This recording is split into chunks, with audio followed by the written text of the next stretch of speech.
Hello everyone. তো দেখো আমরা দীঘায় গিয়ে তো দীঘার মন্দিরে দর্শন করতে চলে গেছিলাম। আর আমরা দেখো মন্দির হওয়ার কিছুদিন পরেই গেছিলাম। তো দেখো আমি তো প্রথমবার গেছি মন্দিরটায়, তখন নতুন হয়েছিল। তো দেখো গিয়ে তো দেখি মন্দিরটা খুবই সুন্দর।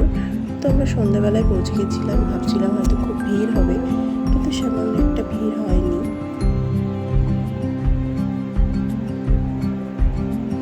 আর মন্দিরটা তো খুবই সুন্দর।